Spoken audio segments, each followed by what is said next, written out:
All right, welcome football fans to another week of shows here at the Call Sheet Daily Podcast at the Fans First Sports Network. I'm your host, Kevin Smith. Hope everybody had a lovely weekend, a nice Mother's Day. I was fortunate to be able to have my parents, my wife's mother, my kids here. Very, very blessed to be able to have all those people still in my life. I'm very thankful to be able to have them all together on a beautiful afternoon yesterday.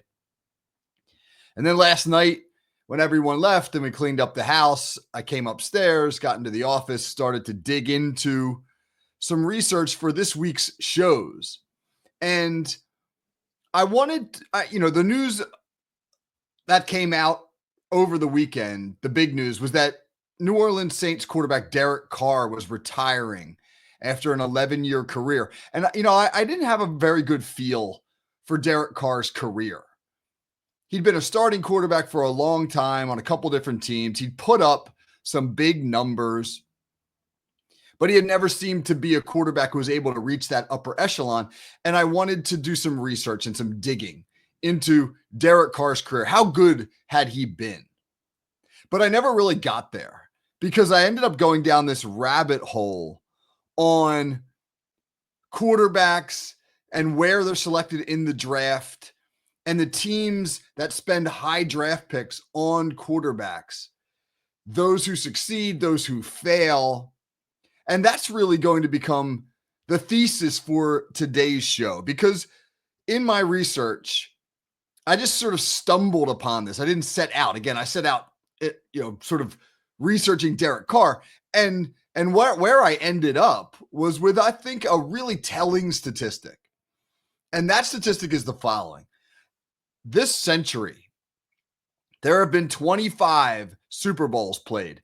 19 of the 25 Super Bowl champions from this century drafted the quarterback with whom they won the Super Bowl.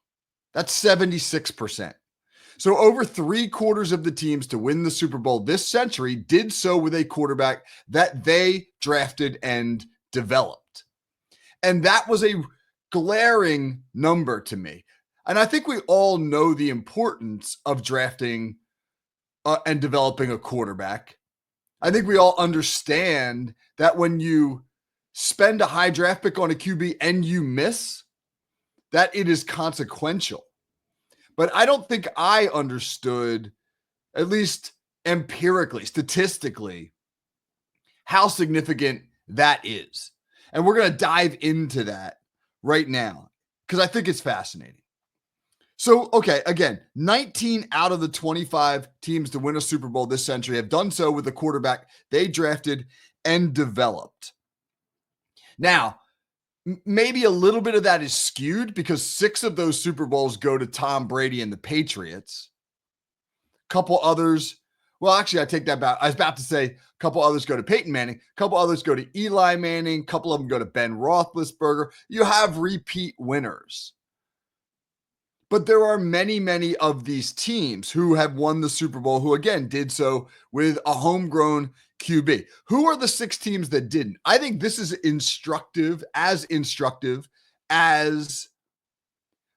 the opposite end, the teams that actually did it with a guy that they selected in the draft. Well, what about the 6 teams that did it with a quarterback they had acquired in some other fashion? Well, 2 of those teams, the first 2 Super Bowl winners this century, the 2000 Baltimore Ravens, the 2001 Tampa Bay Buccaneers, who won their Super Bowls in 01-02, respectively, did so with Trent Dilfer and Brad Johnson at quarterback. 2 of the, with no disrespect to either player, more ordinary quarterbacks to ever win a Super Bowl. Guys who were not career superstars, but who turned out to be solid game managers on teams that had a common characteristic. What was the common characteristic of those 2 teams? Those were 2 of the best defenses ever assembled. The Ray Lewis, Ed Reed-led Baltimore Ravens and the Derek Brooks, Warren Sapp, Rondé Barber, John Lynch-led Tampa Bay Bucks. Those defenses were unbelievable.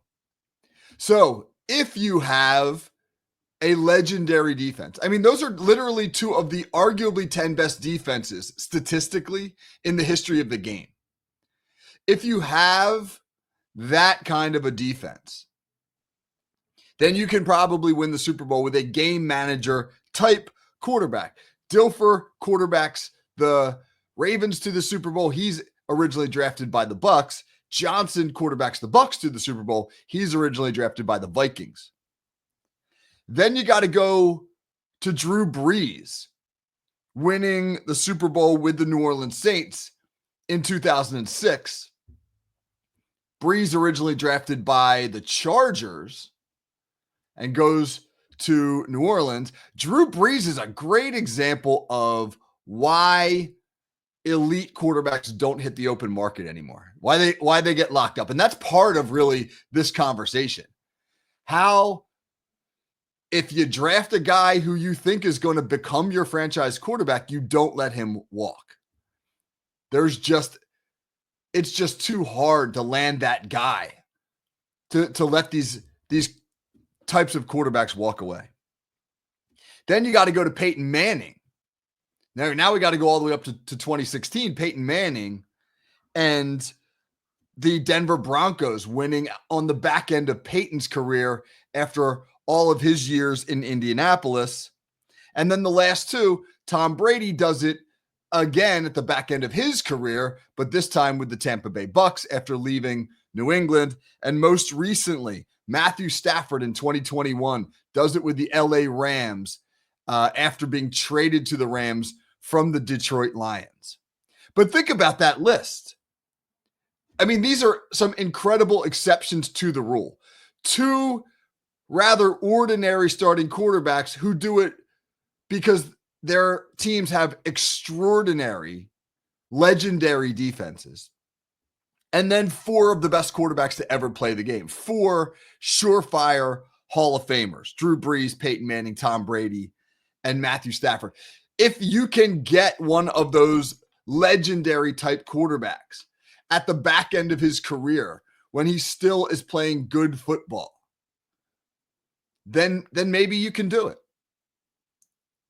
And maybe you can do it if you have a supporting cast that is simply elite, the way that those defenses in Tampa and Baltimore did. Otherwise, you better draft and develop your guy. If we look at the current NFL, there are, I'm going to say, out of the 32 teams, I'm going to say I have a pretty good feel for who 31 of the starting quarterbacks are going to be in the 2025 season. I don't know what New Orleans is going to do. They've got some in-house options with guys like Tyler Shuck, who they just drafted, or Spencer Rattler. They could make a trade for maybe a Kirk Cousins. I really don't know what they're going to do. So I won't include them in this list. So if we look at the 31 other teams, and if I make some educated guesses, like for example, I believe Pittsburgh's starting quarterback will be Aaron Rodgers. I believe Cleveland's starting quarterback will be Joe Flacco. Don't know these things, obviously, but I'm guessing. I'm taking some educated guesses. If we take some educated guesses, then 21 out of the 31 teams will start quarterbacks that they drafted. And 10 others will start teams that they acquired a quarterback either through a free agency or a trade.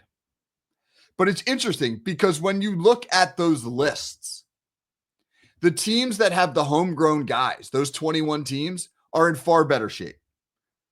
I'm not going to read every one of these 21 names, but here, this gives you an idea. This will go from oldest to youngest. This is a list descending in age. Teams that drafted their quarterback entering the 2025 season. Dallas has Dak Prescott. He's 32 years old. Josh Allen in Buffalo, Mahomes in Kansas City, Kyler Murray in Arizona, Lamar Jackson in Baltimore, Joe Burrow in Cincinnati, Justin Herbert with the Chargers, Jalen Hurts with the Eagles, Jordan Love in Green Bay, and then you get to a lot of the younger guys like Trevor Lawrence and Brock Purdy and Michael Penix, Jaden Daniels, etc. But those are all very good players. And maybe with the exception of Arizona, apologies to my sister, a diehard Arizona Cardinals fan. But they've all got pretty good chances to make a strong playoff run. You would feel like if you had any of those guys as your quarterback, and there's other ones I didn't name, like CJ Stroud, you could throw him in there, Bo Nix, that this is the building block. This is the guy around whom we believe we can build a potential championship team. If you look at the other end, the 10 teams that are going to roll into the year with quarterbacks they acquired outside of their organization, I would say only 2 of them feel like they've got a shot, come like a legitimate shot. The others may feel that way, but they're probably a little delusional. I would think only the Rams with Matthew Stafford, who at 37 years old is still playing really good football. And the Rams, I think we forget, the Rams were really close to maybe knocking off the Eagles in that divisional playoff game in the snow in Philly in January. I mean, they were inside Philadelphia's 20-yard line, driving for a game-tying touchdown in the final 2 minutes of that contest. I mean, the Rams are not that far away. And they've now added Devontae Adams and some playmakers, et cetera. So the Rams probably feel pretty good about their situation with Stafford. He's already won them a Super Bowl. And then Detroit with Jared Goff, who came to Detroit in that Stafford trade. Obviously, the Lions feel like they're in pretty good shape. But all the other teams, I mean, Rodgers at 41 years old, if he quarterbacks the Steelers, that is an absolute Band-Aid. Same with Flacco in Cleveland. In Cleveland, you got to be hoping that one of the 2 quarterbacks you drafted in this year's draft will eventually be the guy. Russell Wilson, 36 years old, quarterbacking the Giants. Again, placeholder. They got to be hoping Jackson Dart, who they took at the back end of the first round in this year's draft, that he develops. Geno Smith in Vegas. Nice resurrection story to his career, but probably not going to lead Vegas to a championship. Baker Mayfield in Tampa. Good story. Similar to Geno Smith, right? Gets a second. I mean, it's not, maybe it's a 4th act. I couldn't even remember now all the teams Baker Mayfield since he was the top overall pick in Cleveland. I know he went to Carolina. I know he went to the Rams. Now he's out in Tampa. I may be missing a team in there somewhere. And he's led Tampa to back-to-back divisional titles and to a playoff victory. Tampa, I think, feels decent about where they are. But if we're being realistic, I don't think Baker Mayfield is leading them to a championship. Sam Darnold's not going to lead Seattle to a championship. Good story. Nice redemption last year. But I don't think he's the guy. Nor is Daniel Jones in Indianapolis, who I think will beat out Anthony Richardson. Nor is Justin Fields with the Jets. You just you get a feeling that these teams who are playing quarterbacks, who are not guys that they drafted and developed, are either playing bridge quarterbacks a la Rodgers in Pittsburgh or Flacco in Cleveland, or are hoping for the best with guys on second acts. Stafford did it with the Rams, but Stafford is clearly the best of all of the quarterbacks that we just put down at playing the best football at this point in his career. He's not career-wise better than Aaron Rodgers, but he's clearly better than Aaron Rodgers right now. But the Geno Smiths and the Russell Wilsons and the Sam Darnolds, like, you're just hoping that guy can do for you what maybe Brad Johnson did for Tampa Bay years and years ago. Can he be a successful enough game manager, and can we build a good enough team around him to make a deep run? But here's the really interesting part. This is what I really want to jump into in the last 5 minutes here. Let's look at the teams since 2017 who drafted a quarterback in the first round and missed on that quarterback. What are the consequences of swinging and missing on a quarterback in the first round? That's where I think it gets fascinating, because this is a sad story. All right, let's go back to that 2017 draft. The Chicago Bears take Mitch Trubisky, number 2 overall. It clearly doesn't work out. Does not work out. So you spend the number 2 overall pick in the draft on a quarterback who has a miserable career in Chicago, and now he's bounced around to a couple different franchises. The Bears, since 2017, since swinging and missing on Trubisky at number 2 overall, have gone 54-78 and have a grand total of 0 playoff wins. It has been a lesson in futility in Chicago since that swing and miss on Trubisky. The Arizona Cardinals in the 2018 draft swung and missed on Josh Rosen at number 10 overall. Again, high draft pick. You miss on a high draft pick, it's going to have consequences, particularly at the quarterback position. Arizona since 2018 has gone 43-72 with no playoff wins, despite the fact that they spent another high draft pick, an even higher one, the number 1 overall pick on Kyler Murray. And we can debate whether or not that's worked out. Kyler Murray hasn't been bad, but again, 43-72 since choosing Josh Rosen. Kyler Murray's been the starter for much of that time. 1 playoff appearance, no playoff wins. The New York Jets in that same draft took Sam Darnold, number 3 overall. Sam Darnold had a miserable career in New York and really didn't get right until just last year in Minnesota, since swinging and missing on Sam Darnold. With the number 3 overall pick in 2018, the New York Jets have gone 36-80. 36-80 and have no playoff wins. The Cleveland Browns, also in that 2018 draft. The top 10 in that 2018 draft was rough. Mayfield, Darnold, Rosen. The Browns selected Baker Mayfield, number 1 overall. He has had the most success, and Cleveland has had the most success of the teams I'm naming here. But still, since drafting Baker Mayfield number 1 overall in 2018, Cleveland has gone 53-62, and they have 1 playoff win. They beat the Steelers in the COVID year in 2020. And much of that has had to do with the fact that Kevin Stefanski has been the most successful of all these coaches here, and that Cleveland did trade for Deshaun Watson, who put together a decent 2-year stretch in Cleveland before things kind of fell apart for him, both privately and professionally. And Mayfield wasn't awful. He just wasn't what you expected out of a number 1 overall pick. And the Browns, as we see now, are, they're just kind of dragging a net through the quarterback sea and hoping to gather things up in there and hope that something works. And then the New York Giants, who in 2019 took Daniel Jones, number 6 overall. He was their starting quarterback for 6 seasons before leaving for Indianapolis. The Giants, since missing on Daniel Jones at number 6, 32-77, 1 playoff win.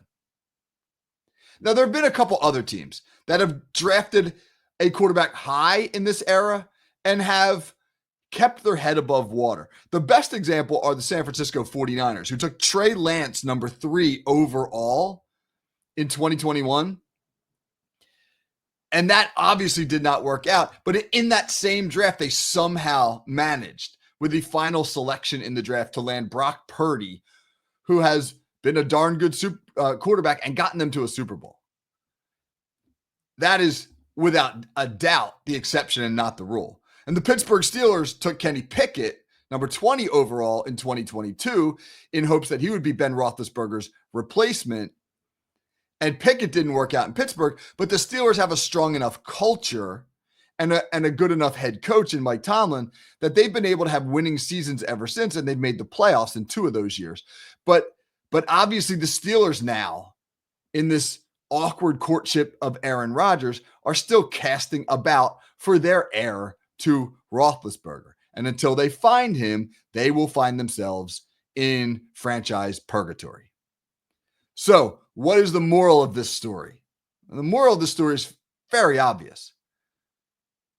If you're going to be successful, championship level success, If you want to win a Super Bowl, if you want to get to a Super Bowl, the best route to do it is to draft and develop your own quarterback. If you're not going to do it, you better get an elite guy who's still got some juice in him, or you better have a legendary defense. And if you swing and miss, particularly in the first round on a QB, it's going to take you years to recover from it. So for all those teams that took quarterbacks in the last 2 years, high in the draft, Tennessee this year, New England last year, Chicago, Washington, Minnesota, Atlanta, etc. They're putting a lot of eggs in that quarterback basket, and they need it to work out, or they're going to really set themselves back. Quarterback, most important position in the game, and I think we see why. All right, that is our Monday episode here at the Call Sheet Daily. All right, join me. I'm going to have a great week of shows. Wednesday, it's going to be a phenomenal conversation with Chuck Donahue, who has been coaching football here in the state of New Jersey for over 50 years. And we're going to talk to him about what's changed. What changes has he seen? He is a phenomenal Hall of Fame coach. He's the only coach in South Jersey history to take 3 separate programs to championships. He's coached NFL players, most recently Mike Gesicki, the tight end for the Bengals. I mean, Chuck Donahue is a legend in the game. It'll be fascinating to listen to him talk about his career in coaching. We're going to do our State of the Franchise profile on Thursday, where we look at the Cleveland Browns. What are they doing? What are they doing? They're a fascinating story. And then on Friday, a new segment that we debuted this past Friday that we're calling the Hot Route. Me and Pez riffing on football and life, trying to expand our reach here. So I hope you'll join us for these shows. Really feel like we got a great week lined up. Until then, everybody have a great day. I will catch you tomorrow.